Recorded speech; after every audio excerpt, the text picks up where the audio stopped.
بسم الله الرحمن الرحيم إن الحمد لله تعالى نحمده ونستعينه ونستغفره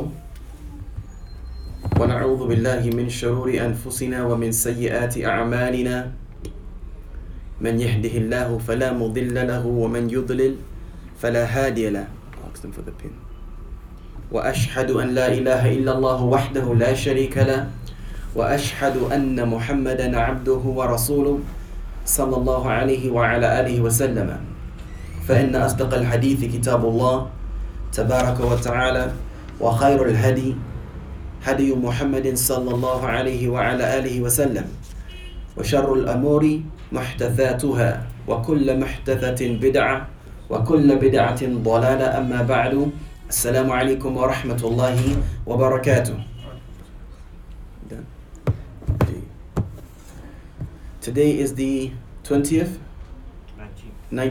of April 2019, and by the permission of Allah wa ta'ala, we are gathered in Croydon ICT Masjid to continue our series of lectures going through the book Al-Arba'un or Al-Arba'in Al-Nawawi, the 40 hadith of the explanation, Sharh Al-Arba'in Al-Nawawi, the 40 hadith or the explanation of the 40 hadith of Imam Al-Nawawi rahimahullahu tabaraka wa ta'ala.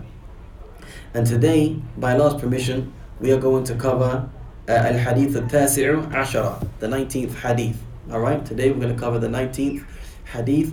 And if you guys remember, I mentioned that once we reach hadith 20, which is going to be inshallah ta'ala next week, and hopefully I will be able to finish it, then I'm going to be given a test.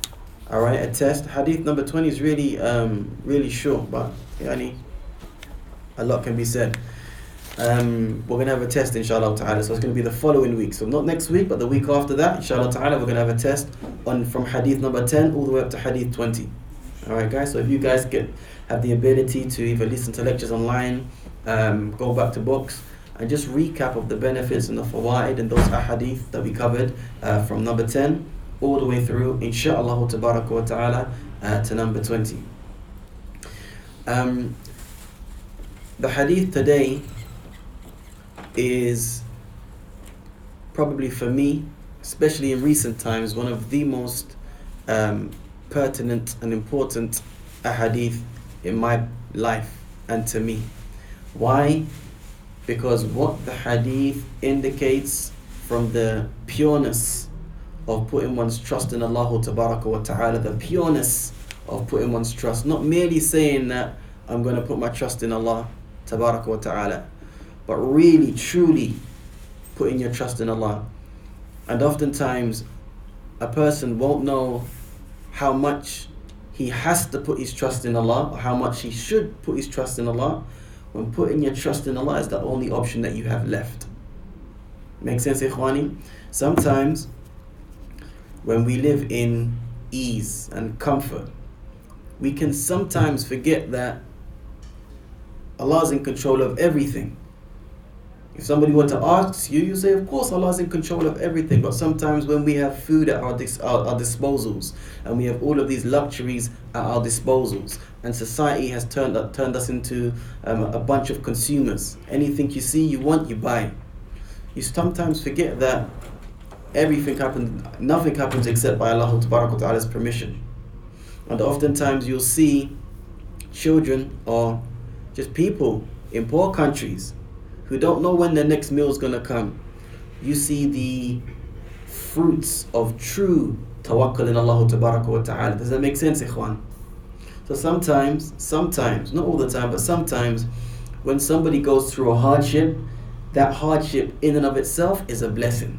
Because if that hardship wakes that Muslim or Muslimah up to realize, whoa, I need to take a step back and chill, I need to get my affairs right with my Lord, that's a blessing.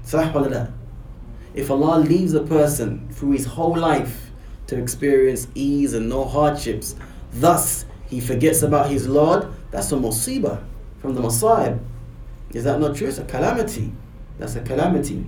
So we should not always look at testing times as a negative thing per se, because we never know where Allah Ta'ala is going to place the blessing in your life. So this is why this particular hadith is one of my favorite.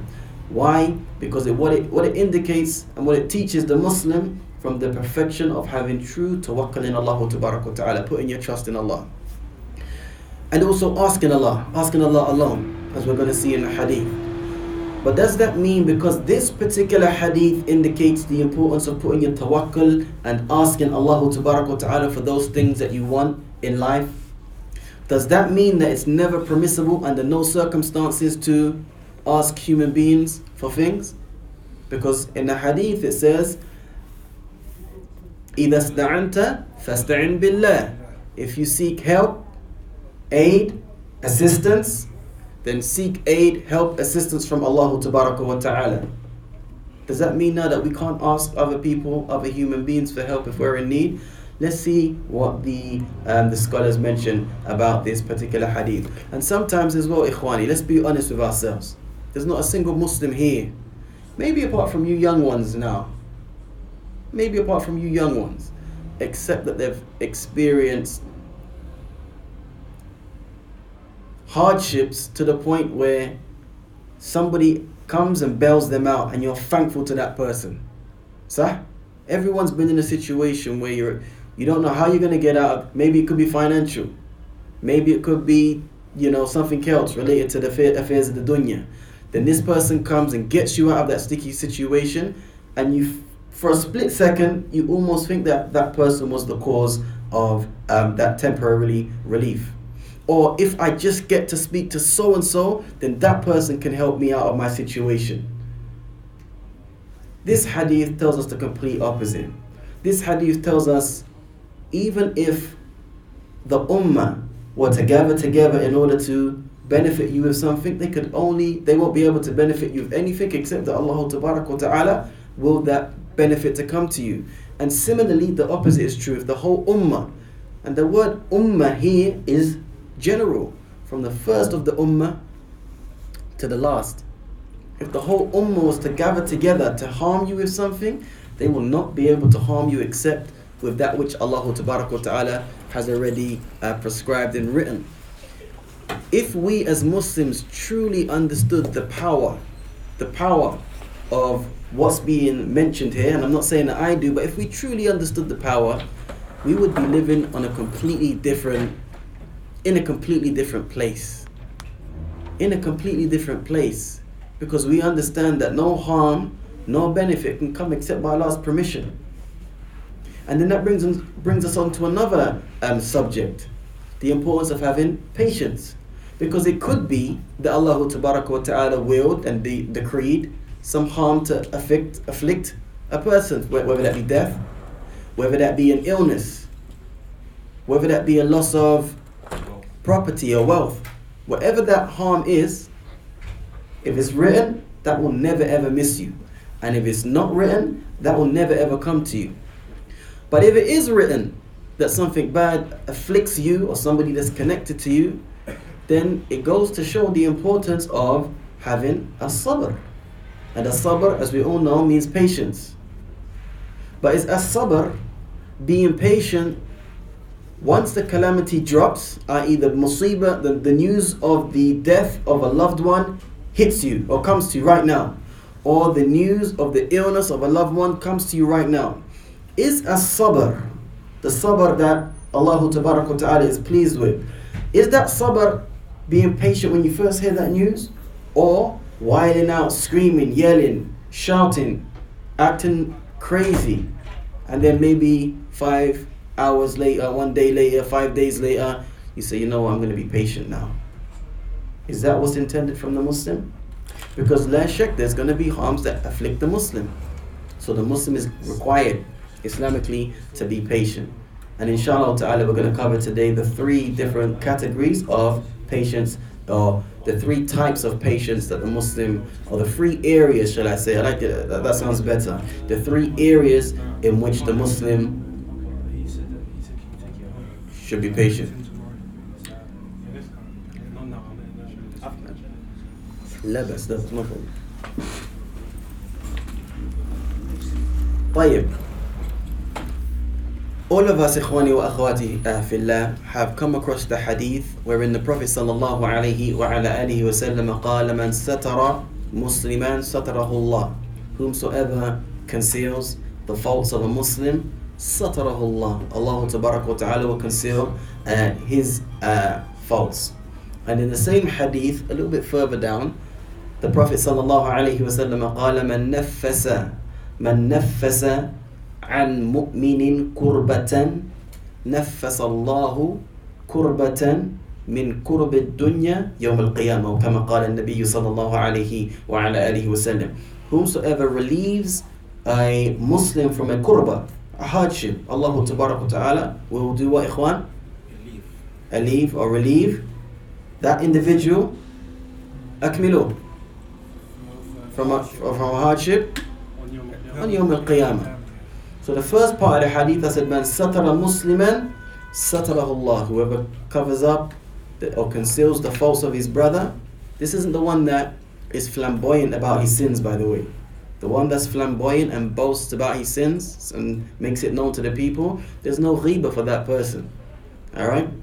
But as Muslims, we make mistakes from time to time, right? So whomsoever conceals the faults, his faults, Allah will conceal his faults. Whomsoever relieves a Muslim or mu'min, a believer, from a hardship, Allah will reveal that person from a hardship on the Day of Judgment. There are these types of ahadith and ayat that indicate the same, wherein the ulama have extracted a qaida, a principle. And if for those of you that want to try to memorize what we're covering, inshallah ta'ala, I advise you to write it down. And that is al-jaza'u min jinsi al-amali. Al-jaza'u min jinsi al-amali, which literally means that al-jaza'u, the reward, min jinsi al-amal, will be in accordance or from the same type of the action that was performed. Alright? Al-jaza'u, the reward, will be from the same type of the action that was performed. But when we hear the word al-jaza', I don't want you always to think al-jaza' means something good, because somebody's jaza' could be shar. Alright? Somebody's jaza' can be khair, somebody's jaza' can be shar. And this qaida is tremendously important. Why? Because there are many times wherein a Muslim will fall into something not realizing that the reward that's good, that's contingent on it, is going to be from the same type. And similarly, the punishment which is contingent on that, should I put it up again? No.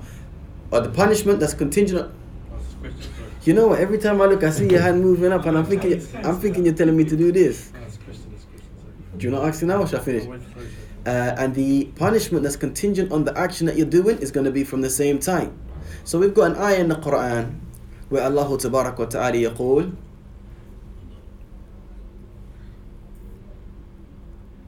وَلَا تَكُونُوا كَالَّذِينَ نَسُوا اللَّهَ فَأَنْسَاهُمْ أَنفُسَهُمْ. وَلَا تَكُونُوا, هذا فعل يعني, this is لام الأمر. Alright? وَلَا تَكُونُوا, sorry, F1. This is لا الناهية. Allah is prohibiting, and don't be like. وَلَا تَكُونُوا كَالَّذِينَ. Don't be like those who, what do? نَسُوا اللَّهِ. They forgot Allah. Alright, so you got a bunch of people that Allah is going to describe as fasiqun in a minute. Bunch of people that forgot Allah. What was their jaza? Allah made them forget themselves. فَأَنْسَاهُمْ أَنفُسَهُمْ. Allah made them forget themselves. So they forgot Allah, then their reward or their punishment, if you want to translate it as a punishment here, was that Allah made them forget their own selves. This qaida that I've mentioned, al-jaza'u min jinsi al-amal, can be found in this hadith that we're going to take today. In the first line, what does the Prophet ﷺ say in the first line of this hadith? احفظ الله ماذا؟ يحفظك. The Prophet is ordering with a person to احفظ الله, preserve Allah. Preserve Allah, i.e. the bound, the rights of Allah, the limits set by Allah Tabarak wa Ta'ala. احفظ الله. What is the jaza for the one that does this action? Allah will preserve you. So guys, can you see the qaida that I mentioned? إِنَّمَا الْجَزَاءُ مِنْ جِنْسِ الْعَمَلِ can be found here. In the religion, we've got this concept in the religion of Al-Islam that if you do a deed, whether it be good or bad, your jaza will be from the same type. Make sense? Mumtaz. Abu Sumaya, I'll go to you first, and then Sheikh Musa, did you have a question? Okay. So can I mention one more thing? No, you answered it anyway. Oh, what was just so we can all benefit. The principle is the reward will be from the same type of action that it was performed. Okay. I understand the qaida. Jameel. But when you get It makes sense now. Hadith, it makes sense. Mumtaz. Allah yahfadhuka akhi. Ameen ya Rab. Also, the Prophet ﷺ قال في الحديث من لم يرحم لا يرحم من لم يرحم لا يرحم. Whomsoever doesn't show الرحمة من لم يرحم, whomsoever doesn't have mercy, لم يرحم من لم يرحم أيوة لم يرحم, he won't be given mercy. By who? By Allah تبارك وتعالى. Same thing. إنما الجزاء من جنس العمل. بارك الله فيكم. I mentioned that one of the reasons, I almost forgot you were there just until I just turned around just now. I saw you at the beginning of the class and I was just so focused here and like here, I forgot you were sitting there. Alaikum salam wa rahmatullahi wa barakatuh. I mentioned at the beginning of the class as well that one of the reasons I particularly love this hadith because it teaches us as Muslims to have complete tawakkul in Allah tabaraka wa ta'ala. Complete tawakkul. Wherein if we want to ask, we only ask from Allah tabaraka wa ta'ala. And if we want to seek aid and assistance, we only seek aid and assistance from Allah tabaraka wa ta'ala.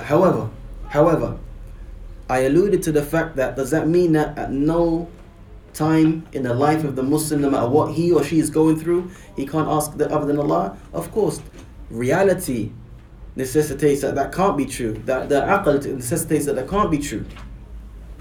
For the ulama يقول الأخذ بالأسباب لا ينافي التوكل. الأخذ بالأسباب لا ينافي التوكل. One more time إخواني وأخواتي. الأخذ بالأسباب لا ينافي التوكل. بمعنى, for a Muslim to take the necessary means, alright, it does not negate that individual putting his trust in Allah tabaraka wa ta'ala. Does that make sense? For a Muslim, alright, to take the necessary means, that's going to obviously be unique to his situation, right? Depending on what situation you're in will dictate what are those things that you need to do. But taking action, basically, taking action does not negate putting your trust in Allah. That's a easier way to put it. Taking action does not negate putting your trust in Allah tabaraka wa ta'ala. You know, I can give you some examples where the intellect will reject it. But the Muslim still finds himself sometimes in a situation where he's, I'm going to put my trust in Allah. But reality, it could be that he's actually doing something that's yukhalifu ma shara'a Allah tabaraka wa ta'ala. I'll give you an example. Is it conceivable, Jibreel, is it conceivable, something that is even possible to happen, right? For a man to say, I want a baby, a boy or a girl, I want a baby, but he never gets married. Is it conceivable, is it possible for somebody to say, I want a child, but this person that says I want a child never gets married? It's impossible to happen. But even if he gets married, a person gets married but he never has any relations with his wife, and he says, I'm going to get married but I'm never going to touch my wife, but I still want a child. Is that conceivable, akhi? Abadan. Even though getting married, he took the asbab, but he forfeited what Allah Ta'ala and the Prophet has ordered us to do, which is have sexual relations with our wife. It's not conceivable for somebody to get to bear a child except that he takes the asbab in order to do so. From the asbab, Muhammad wa Jibreel. From the asbab, in order to have a child, is number one, you get married. Sah wa la? You guys agree or disagree? Agree. Mumtaz. But حتى ذلك لا يكفي. حتى ذلك لا يكفي. Just because you got married, you have to do the deed, alright? In order to bring about the baby. So taking the necessary means does not negate putting one's trust in Allah. Once you've taken all of those means that you can take, you've carried out all of that, the action that you can, as I translate it here, and put your trust in Allah Ta'ala. Does that make sense, ikhwan? your car, or you shut the door to your house, تماما you still put your trust in Allah. You don't just say, I'm going to leave my car open. تماما Open, like, tawakkul ala Allah. تماما تماما. حتى Sheikh bin Baz, in the example that I just gave about the baby and stuff, he said that for somebody to expect a child without getting married, without taking the khutawat, those steps in order to get a child, he would be considered from the majaneen. He would be considered crazy, right? He'd be considered crazy. And just like Abu Sumayya, what he mentioned is, it would be you would be considered a fool to leave your wallet on top of your car in Brixton or in where we at, Croydon, right? And then walk off and say, "At-tawakkul ala Allah. Allah sayahfaz mihfazati." So people say, "Anta majnoon." La, take your wallet, put it in your pocket, and then put your trust in Allah tabaraka wa ta'ala. And the hadith that we're going to cover today, it deals with that tamaman. And Sheikh bin Baz, in the fatwa that he gave on, regarding what I just mentioned just now, he said that tawakkul yajma'u shay'ain. That putting your trust. Did you have a question, Akhi? Yes. Let me quickly just finish and I'll come to you. I just wanted to make sure that I saw you. I've been seeing things in the corner of my eyes today. At-tawakkulu yajma'u shay'ain. That putting one's trust in Allah necessitates or requires two things. Number one, al-i'timadu ala Allah tabaraka wa ta'ala. Al-i'timadu talib ala Allah. Tawakkul necessitates two things. The first thing that it necessitates, that number one, you rely solely on Allah tabaraka wa ta'ala. Wal imanu bi annahu musabbibu al-asbab. And have full faith and full conviction that Allah tabaraka wa ta'ala, ماذا? Huwa musabbibul asbab. He is the one that caused those asbab that you've taken to become in existence. Huwa musabbibu al asbab. And anything that Allah tabaraka wa ta'ala qadara, nafidh. Nafidh, ikhwan. The word nafidh, nafidh. Noon, alif, fa, dhal. It means it's going to come into effect. It's going to happen. Repeat that again. Rely solely on Allah and have full faith that Allah will. That Allah is the musabbib. I don't even know the best way to translate musabbib, but yani, you guys. I don't. Do you understand Allah's the means? I don't know. The reason? He's the reason. He's the reason. He's the reason for the reasons. Yes. He's the reason. He's the cause for the.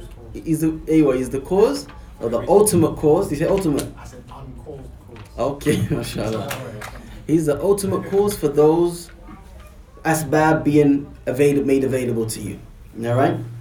And the second thing is what the Shaykh mentions, ta'ati al-asbab. فليس من التوكل تعطيل الأسباب بل من التوكل عفوا الأخذ بالأسباب والعمل بالأسباب وعطل الأسباب قد خالف الشرع ولهذا شرع النكاح لحصول الولد وأمر بالجماع.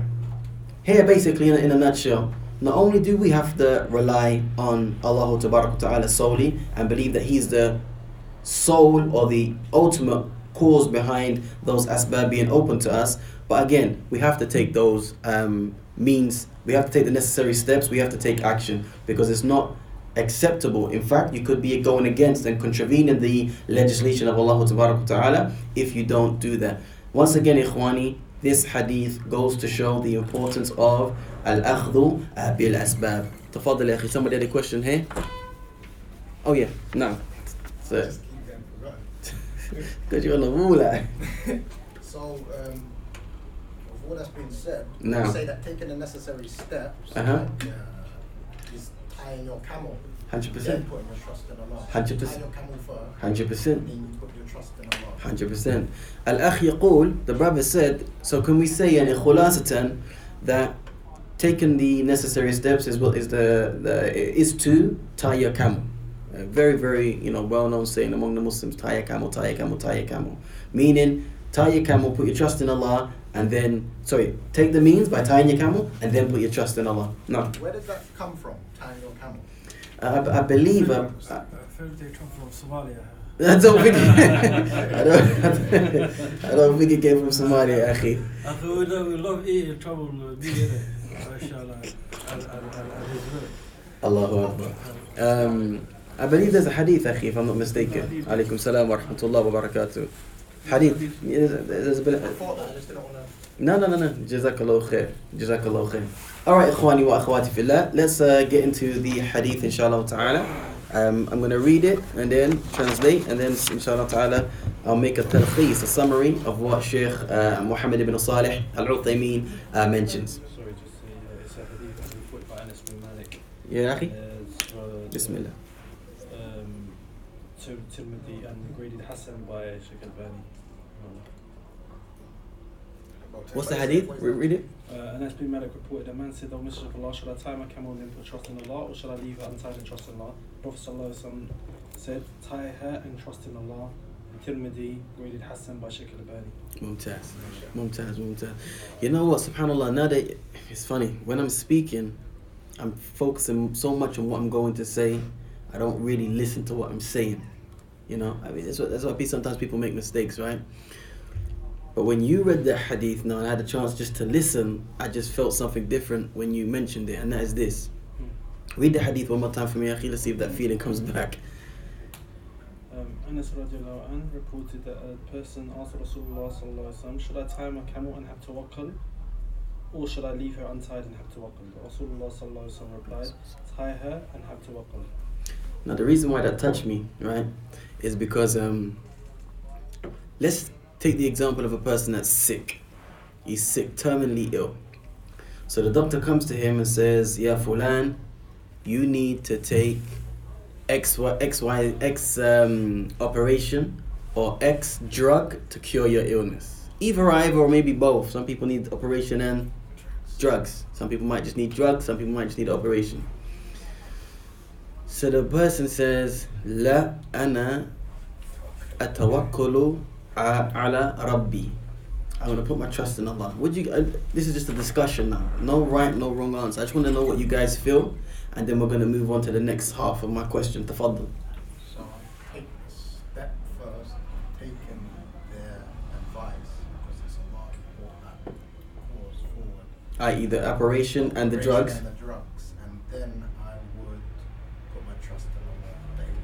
I appreciate that. I really appreciate that. I think you could, in a situation, have a look at both angles. Okay, I can have the operation, but I'm not going to use the drugs, because after the operation, I'm going to just take some means and do something, and then the rest I'm putting my trust in Allah subhanahu wa ta'ala. J.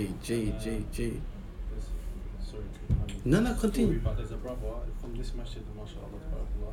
He had a baby sometime last year, and the baby had like some issues. They said that, it's better to switch the machine off and khalas. And the brother said, "No, I'm going to put my trust in Allah and leave Allah will cure him."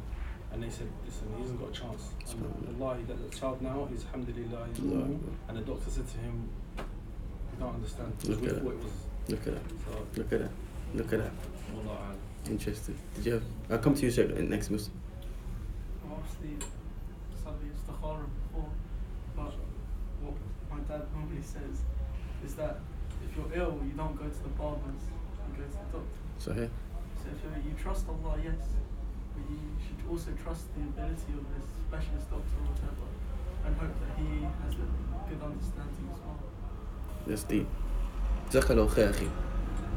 I would say, if he's a serious thing, If it's a serious illness, yeah? yeah, if it's a serious illness, you try to be putting a chase on Allah in it. So you try and just say, I will put my trust on Allah, and if he's not all wrong, it's Allah's problem, innit? So you always have to take the responsibility of your actions, innit? But in the back of the head, seek help of Allah, innit? But don't put the whole tawakkul. I'm not sure, but what I know about Islam, you try and put that serious position. So if this goes wrong, we will say, "Oh, this is Allah's." You try not to put anything bad in Allah's name, innit? No. So I'm not sure, Jazakallah khair. Jazakallah khair. I just had something to that. I just thought something with that. If you decide to take the drugs, take them knowing that the cure is from Allah subhanahu wa ta'ala, not in these drugs. Mumtaz. Because some people take that, it's a paracetamol, it don't do anything for them. Some people take it cures it, but this is by Allah. Even though that it cures, some people, they might have a headache and they say, I need a paracetamol because the paracetamol is going to get rid. Kill me, Yeah. And even the ulama mentioned that taking medication, it should be understood that this is a sabab min asbab of a reason from the reasons, or a means from the means of a person becoming, I'll come to you in a minute, becoming cured.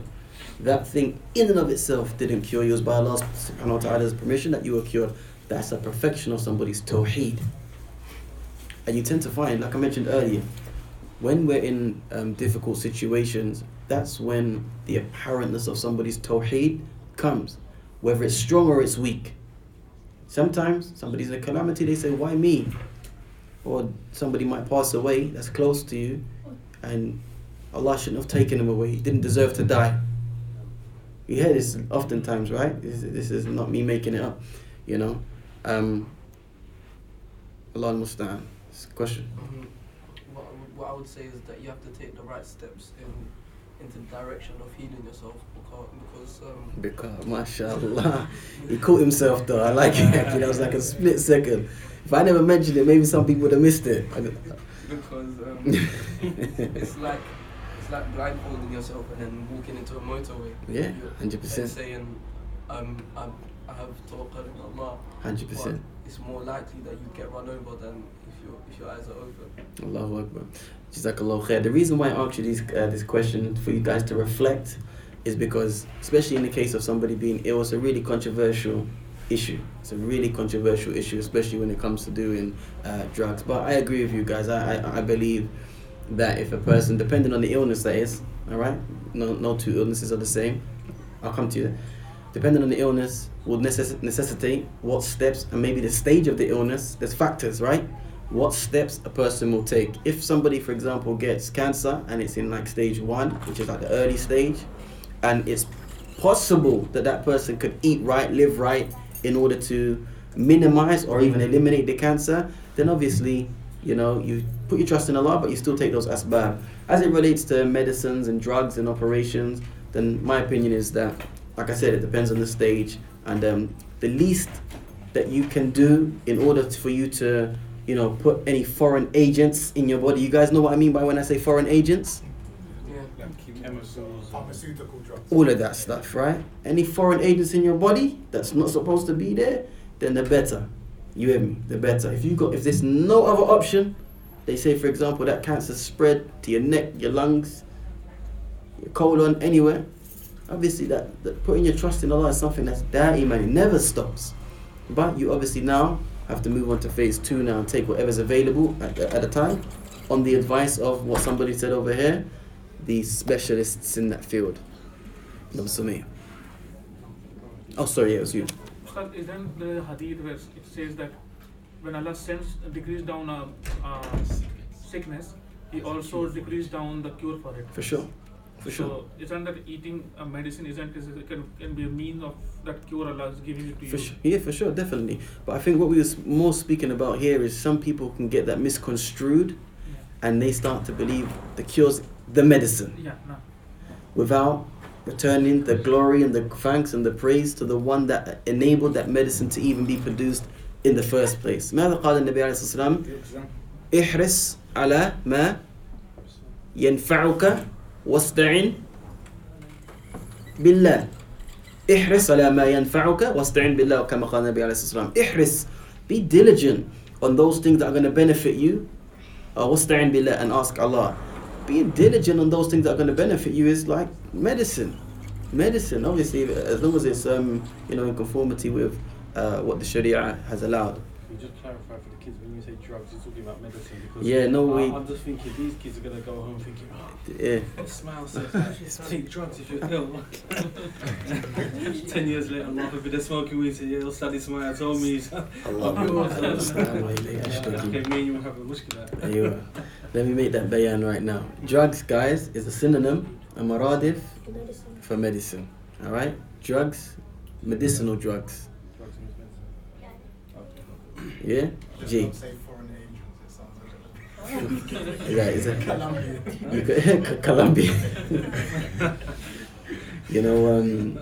when I was in the hospital for a little while, that was a terminology that they would use, all these foreign, because I was, side effects. When you put foreign agents in your body, you have really strange side effects. So, yeah, that's where I got the word from, foreign agents from hospital. I like it though, I think it sounds alright. Jade.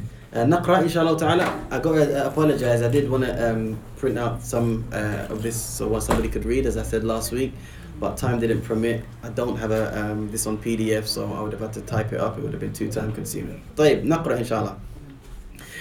عن أبي عباس عبد الله بن لا عن أبي عباس. You got anybody got the Arabic there? Yeah. Who's got the Arabic? Got the Arabic? Yes, Abil Abbas. Abdullah. There was a mistake here. Some of them have an Abil Abbas Abdullah. Oh, for real? What have you got, Akhi? Abdullah ibn Abbas. La, at the beginning. I've got Abdullah ibn Abbas, but what have you got the kunya as? And Abdullah ibn Abbas. And Abdullah ibn Abbas, just from there. Anybody else got the Arabic with them? It says an Abi Abbas. And Abi Abbasin. Yeah. Okay, maybe I made a mistake then.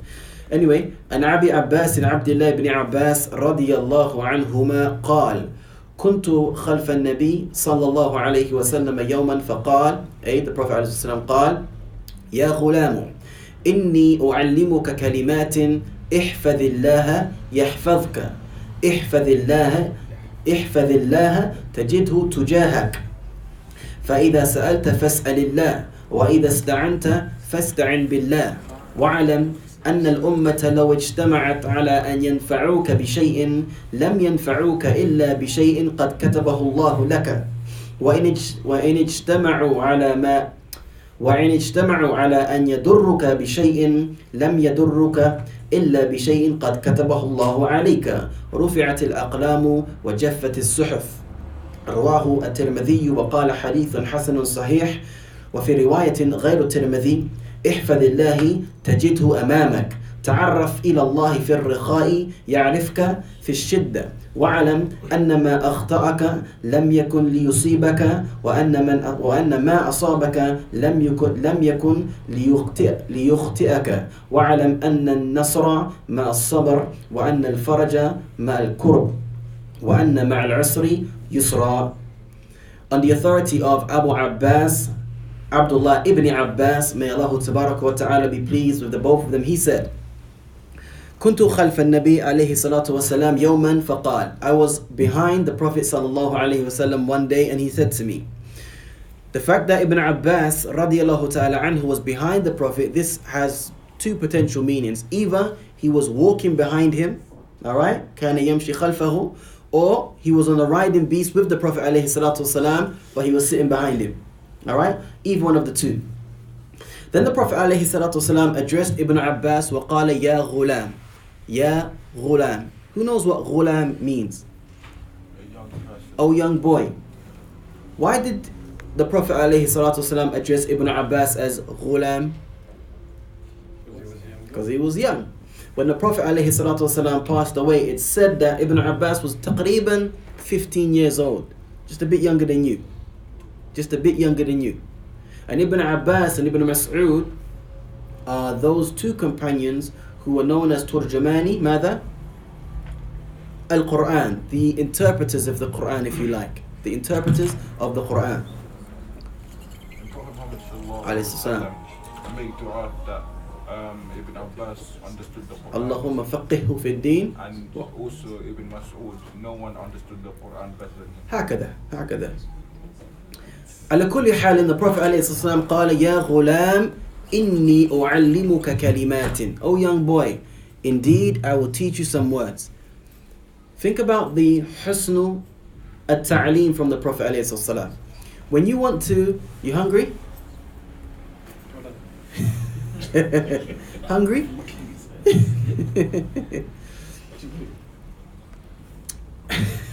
I've never seen that before.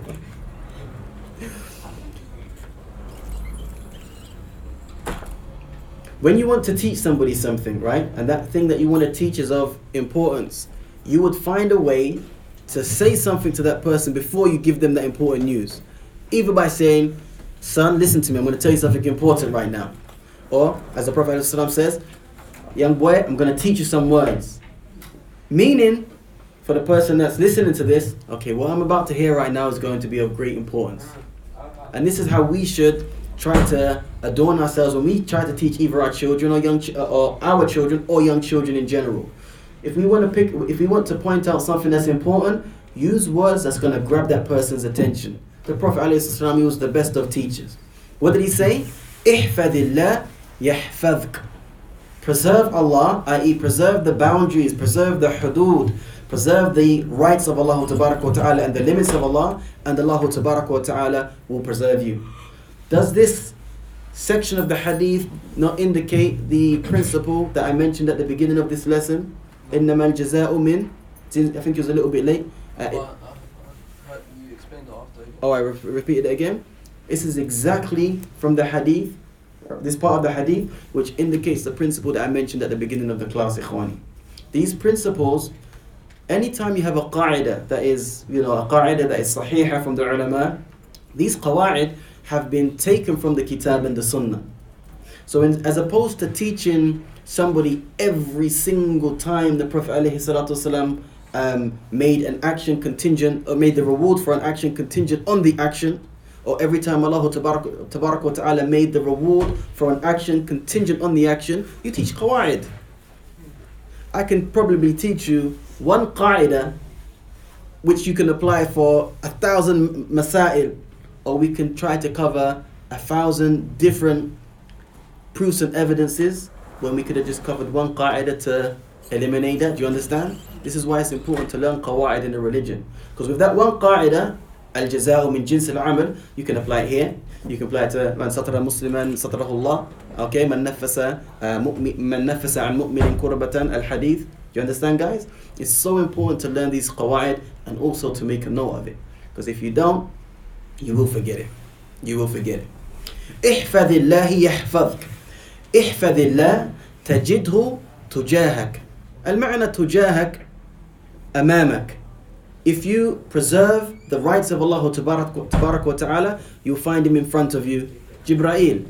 Does that literally mean that you're going to, if you are a good Muslim and you do that which you're supposed to do and you stay away from that which you're supposed to stay away from, you're going to see Allah in front of you? It says, احفظ الله تجده تجاهك. وفي رواية أمامك. In another narration it says, أمامك. Preserve Allah, you'll find him in front of you. What do you think? By the way, don't worry if you get it wrong. Okay? I don't care about right or wrong. All I care about is somebody trying. Alright, Habibi? Bismillah. What do you think?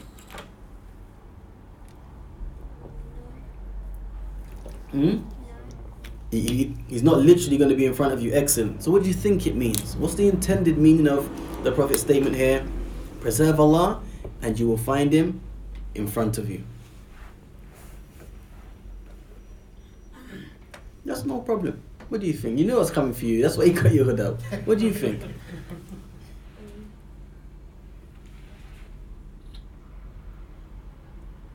How can we understand Allah being in front of somebody? Mustafa. Preserve Allah, you'll find him in front of you.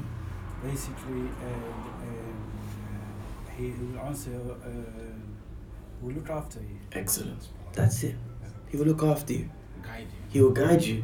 He will direct you to goodness. And inshallah ta'ala protect you from evil. This is the intended meaning. If you're a good Muslim, إِنَّمَا الْجَزَاءُ مِنْ جِنْسِ الْعَمَلِ. If you're a good Muslim and you do what you're supposed to do, you will find Allah Tabarak wa Ta'ala will alleviate from you problems. Does that mean now the Muslim will never ever get tested then? La. The proof of this is that the most beloved people to Allah Tabarak wa Ta'ala are the prophets and the messengers. And they were tested and afflicted with the worst of trials and tribulations. So it could be said that a person is tested, Muhammad, this is important now, a person is tested, sorry guys, the P, a person is tested in accordance with his faith. If a man has, or a woman for that matter has iman qawi, then the ibtila is going to be qawi, strong. And qad yakun, if a man has weak iman, then the ibtila is going to be weak. So, does that make sense, guys? You're tested in accordance to your faith. But it doesn't, you're tested in accordance to your faith, la shak. But the meaning here, that you'll find Jibreel, you'll find Allah in front of you if you're a good Muslim and you do what you're supposed to do. It doesn't literally mean Allah is going to be in front of you. It means He's going to direct you to good, protect you from evil. Alright? That's the intended meaning, and Allah Ta'ala knows best. فَإِذَا سَأَلْتَ فَاسْأَلِ اللَّهِ. And if you ask, only ask from Allah Ta'ala. I always go back to the Arabic sometimes when I'm teaching, because it's in the Arabic that we find, how can I put it? Comprehensiveness. That's the next thing. I told you, not only are you my thesaurus, but you, mashallah, you're starting to تعبر عني, you're starting to express for me now. What next, akhi? Allahu Akbar. The reason why I encourage you guys to go back to the Arabic is because when you go back to the Arabic, you'll see that when the Prophet ﷺ says, إِذَا سَأَلْتَ, and if you ask, فَاسْأَلِ اللَّهِ, then ask from Allah. Here, is'al is fi'l amr. And what did we say about the fi'l amr last lesson? Not last Friday lesson, last lesson that we've had. If it's في العامة in the Quran or from the Sunnah, it's a wajib. Mumtaz. Unless there's an evidence. Mumtaz. Excellent. Make sense? Al-amru yaqtadi al-wujub, كما يقول العلماء. That the command form of the verb necessitates that what you're commanded to do is an obligation. So anytime you see a command in the Quran or Sunnah, you have to pay attention. But how are you going to know if it's a command if you don't know the Arabic language? Make sense, guys? We have to study the Arabic language. And the only time a command form wouldn't be taken as an obligation if there's another proof or evidence that took that obligation down to being something that's recommended. Anyway, I digress. The Prophet says, فَإِذَا سَأَلْتَ فَاسْأَلِ اللَّهِ. And if you ask, then ask from Allah Tabaraka wa Ta'ala. I mentioned at the beginning of the class, does this mean now that the Muslim is not allowed to ask anybody else for anything? Can I not ask Abu Sumayya, Akhi, can you get me a cup of tea? Because he didn't offer me a cup of tea today. Every lesson he asked, do you want some tea? Do you want some water? Every lesson you say no. Does that mean you should stop asking? But I wasn't here at the start of this. Make excuses. Husn done, bro. Allahu Akbar. Make excuses for your brother. Allahu Akbar. Allahu Akbar. طيب. But does that mean, Mustafa, that we can't ask Allah, other than Allah for something? No, you try. But the Prophet ﷺ said, إِذَا سَأَلْتَ فَاسْأَلِ اللَّهِ. Fas'alillah, no, you have to ask. No, yeah, you try to ask for help. You try to phone the doctor, tell him. But the Prophet and Nabi ﷺ قال فَإِذَا سَأَلْتَ فَاسْأَلِ اللَّهِ. If you ask only, he didn't say إِذَا سَأَلْتَ فَاسْأَلِ الطَّبِيب.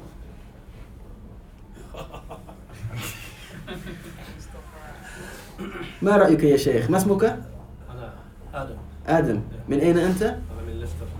ليستر ما شاء الله تبارك الله. What's your opinion? وإذا سألت فاسأل الله. Yeah. If you ask Allah. أيوة. Ask Allah to guide you. Ask Allah. That means don't go to ask something is not a God. Or what would you say? لا فاهم أنا أفهم جيد. أسأل الله على كل شيء. طيب لكن هل هذا يدل على أنه لا يجوز السؤال لغير الله؟ لا تسأل لغير الله إذا كان عن شيء بسيط يعني. بسيط؟ فقط أشياء بسيطة؟ لا شيء يعني يساعدك يعني. يساعدك؟ في الدنيا. في شيء. الله يا. I'm gonna work my way from my right here so it's fair. تفضل حبيبي. Shouldn't you put in effort to try get help by asking Allah for help and then searching for people that can help you? Like I said, I hear what you're saying, but the Prophet ﷺ قال إذا سألت فاسأل الله. Could it mean that you ask Allah only for things that you know only He can give you? ممتاز. And then things that you know, then you can ask others for. هذا هو الجواب. This here isn't a proof to say that you cannot ask anybody else for anything.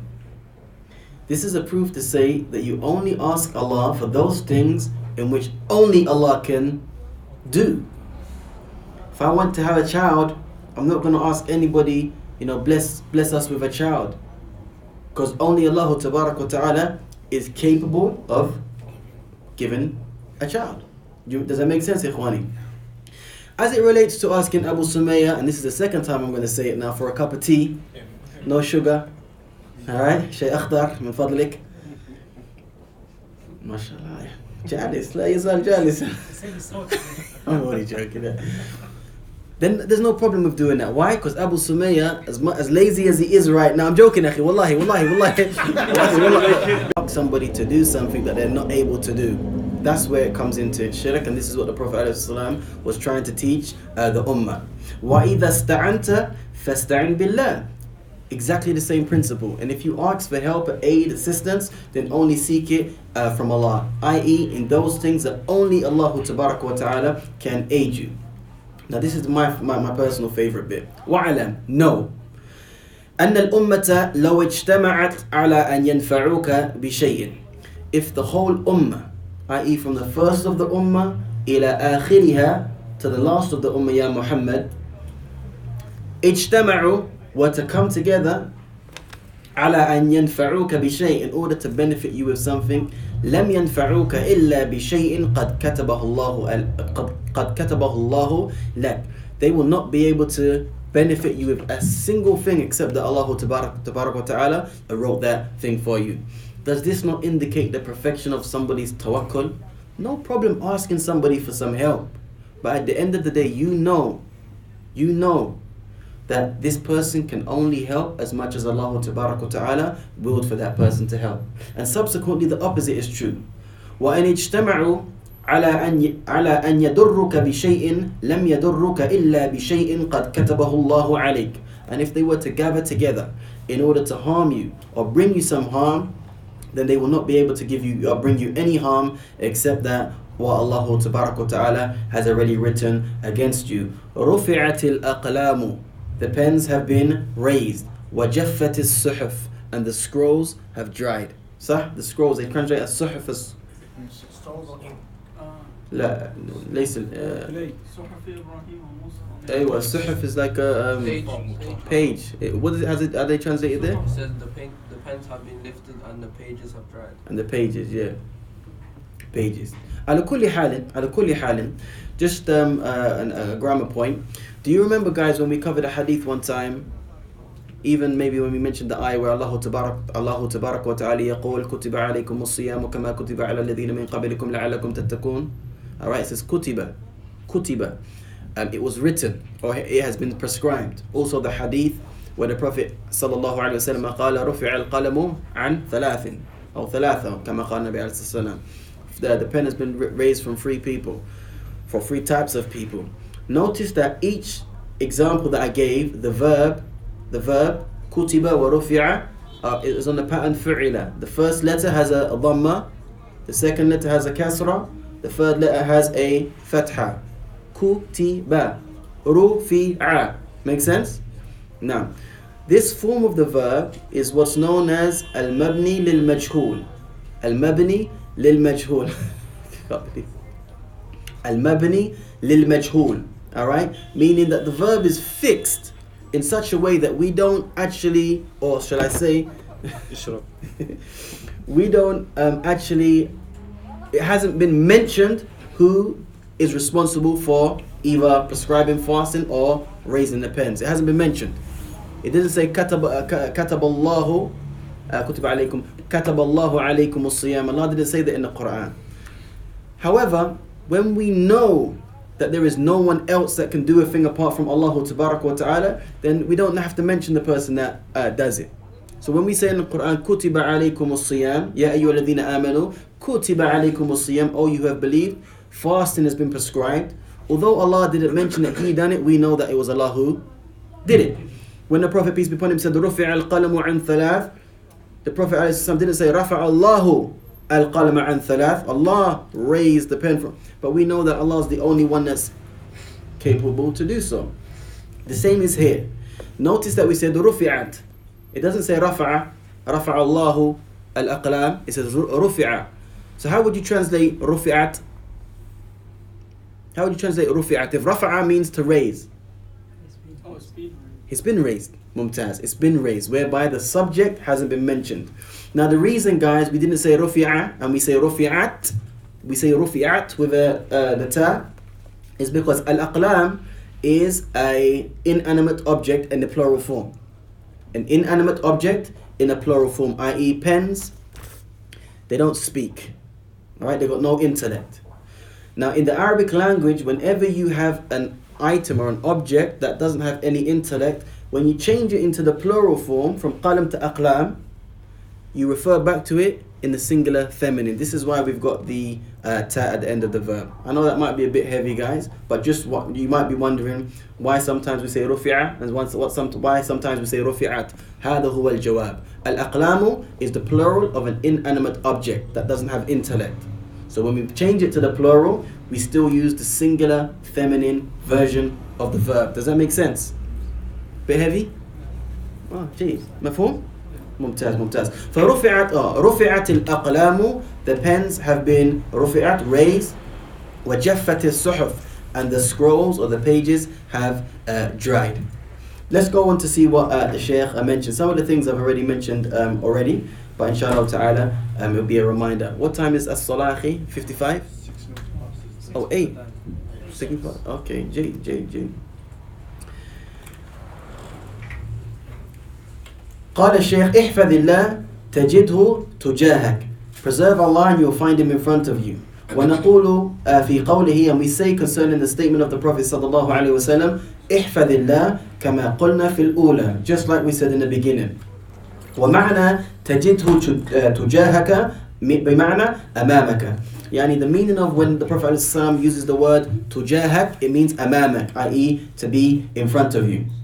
يعني تجد الله عز وجل أمامك ويدلك على كل خير ويقربك إليه ويهديك إليه.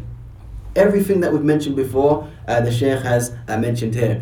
The meaning of finding Allah in front of you, Jibreel and Muhammad, is that you'll find him guiding you and directing you to all forms of goodness. وَيُقَرِّبُكَ إِلَيْهِ, and he will cause you, i.e. the one that finds Allah in front of him, he will cause you to draw near to him, and he will also guide you. And then it goes on to say, إِذَا حَفِظْتَ اللَّهَ بِالِاسْتِعَانَةِ بِهِ. Remember the second part of the hadith is فَإِذَا اسْتَعَنْتَ ماذا؟ فَاسْتَعِنْ بِاللَّهِ. So we covered the first part. احفظ الله يحفظك.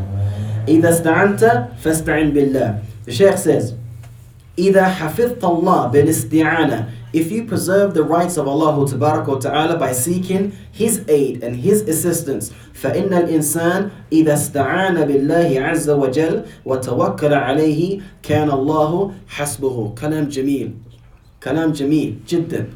He says that if a person was to make al-isti'ana with Allah Ta'ala, they was to seek the help and the aid and assistance from Allah and truly put their trust in Allah Ta'ala, he will find Allah is sufficient for him. وَلَا يَحْتَاجُ إِلَىٰ أَحَدٍ بَعْدَ اللَّهِ قال يا أيها النبي حسبك الله ومن اتبعك من المؤمنين. Surah Anfal, verse number 64. He says that a person that truly finds Allah sufficient for him, he won't have any need to ask anyone from among creation. Ikhwani, haven't you ever seen somebody that he just doesn't, he carries himself in such a way that his tawakkul in Allah is just apparent. He never ever asks for anything, whether it be a big thing or a small thing. That's somebody that Allah Ta'ala has blessed to be able to, because not everybody is able to show the fruits of at-tawakkul. People react to different things in different ways. People react to different situations in different ways. And then the Shaykh quoted the verse in the Quran where Allah Ta'ala يقول يا أيها النبي, O Prophet, حسبك الله ومن اتبعك من المؤمنين. Allah is sufficient for you and those that follow you from among the believers. Allah is sufficient for you and those who follow you from among the believers. Sorry, that's Surah Al-Anfal, ayah number 64. Excellent. Then the Shaykh goes on to say, Al-Kalimatu Thalithatu, the third part or third sentence, إِذَا سَأَلْتَ فَاسْأَلِ اللَّهِ. إِذَا سَأَلْتَ